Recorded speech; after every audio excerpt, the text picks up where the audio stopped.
If you have submitted anything to any of the major comics grading services recently, you know that things are slow.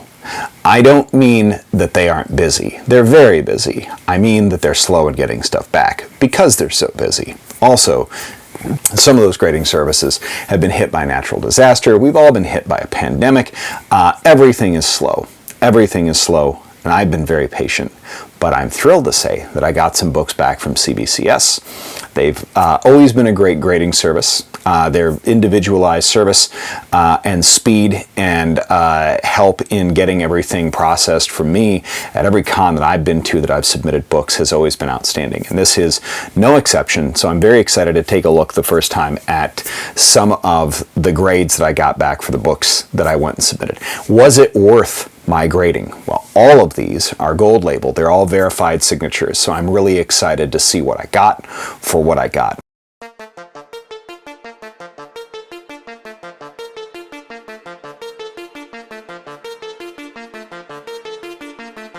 So let's just get into it. Let's see, what's the first one that I have here?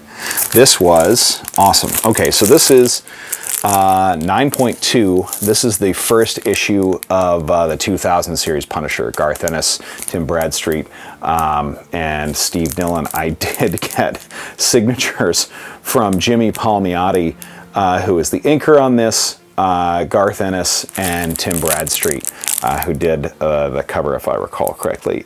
So this is probably my favorite depiction in comics of the Punisher. I was not a huge fan and have not been a huge fan of the Punisher by and large, except for the recent Jason Aaron run I've really enjoyed. But this is great. This is 9.2. I'm very satisfied with that. 3 verified signatures. It was very cool to meet Garth Ennis also. He was a very chill guy and extremely British in the way that only British people can be. So a lot of the rest of these are X-Men books. So is this an X-Men book? Well, that's going to be very hard to see the cover of, isn't it? Let's pull this out here. Okay, sweet. This is Uncanny X-Men 158. This is the second appearance in print of Rogue as a villain. This is signed by Chris Claremont, so 8.0 is pretty good. This is a fun cover here, actually. It's a Dave Cockrum, so, you know, it's got, you can see the little signature of his right up there.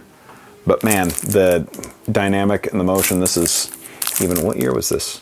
Wow, 82. I didn't realize that Cockrum was still doing art for X-Men that late. Anyway, yeah, another cool book. 8.0, big X-Men fan, big Rogue fan, big Claremont fan, so that's fair. Wow, this is another Uncanny X-Men. This is a 5.5. But there's a significance to this. And they don't have it on here, which is weird. So this is Joe Rubinstein art. You probably already know if you're watching this, but this is the appearance right before Gambit's first appearance, which is Uncanny X-Men 266, which I also got signed by Claremont some years ago. But I got this verified because he signed both of them. Gambit, I think, appears, if I recall correctly, like in silhouette on the last page of this. So this might technically be a first appearance. I don't know. I could be wrong. I'd have to open it to check, or go to one of those weird virus-ridden read comics online websites. Not gonna do that. What's this one? Oh, this is great. This is the first appearance of Cable. Technically, this is the first appearance of Nathan Summers, the child of Madeline Pryor and Scott Summers as a baby. And this is a real set cover. I don't remember who did the cover here. Let me see. Is it Sienkiewicz? No, it's Wills. Oh, it's Wills Portacio. Wow. Okay, I didn't even realize that. This is probably like early Wills Portacio cover that he would have done, I think. This is great just because how dynamic the cover is, and I like the squared out fraying of Cyclops' optic blast, classic causes Mohawk Storm. and they fight for leadership of the, oh, they even have a little note at the very front that says First Will Sportasio Art. So there we go. 7.0, you know what? It's an 86 Claremont, and it's an 86 Claremont. It's a wonderful nose. Anyway, all right. Let's see here. Yeah. I love this cover too. This is 1983. Yeah, it's 1983. So it's 7.5, another Claremont sign. This is Scott and Madeline's wedding. It's God, is that dynamic? That's you know, Rogue's finally involved with things. Shadow Cat on the cover. Art. Anyway, 20th anniversary issue. So 1983.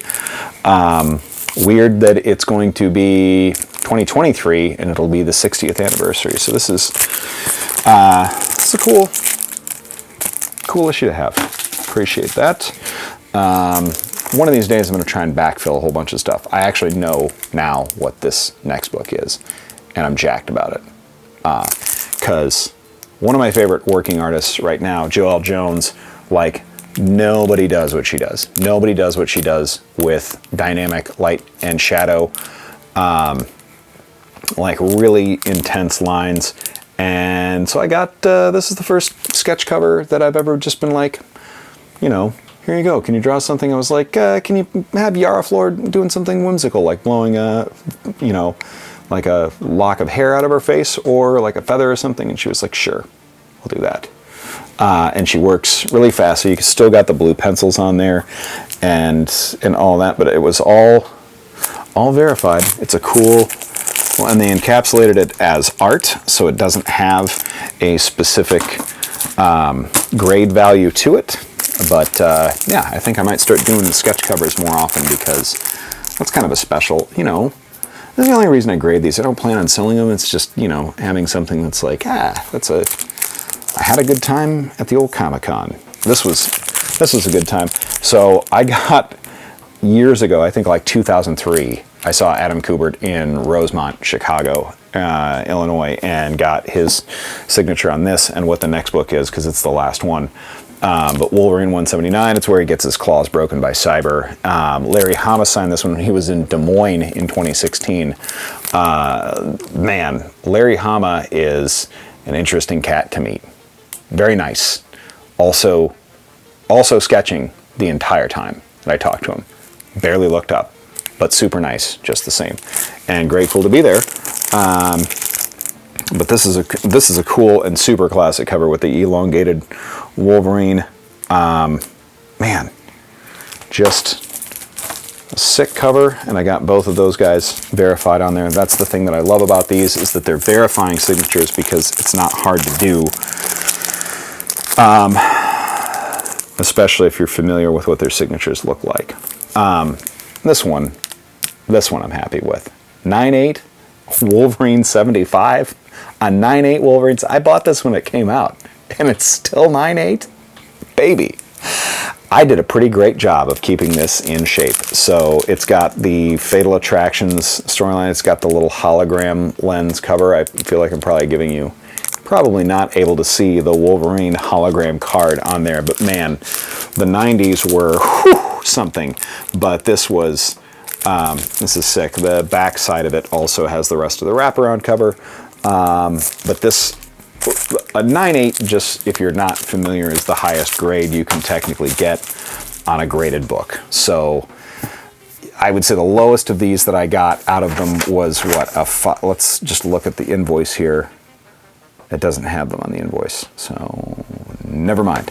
Lowest grade I think I got was the 5.5 on Uncanny 265. Am I happy with that? Was it worth encapsulating? Maybe not at 5.5, but a 9.8 Wolverine 75, 100% it was.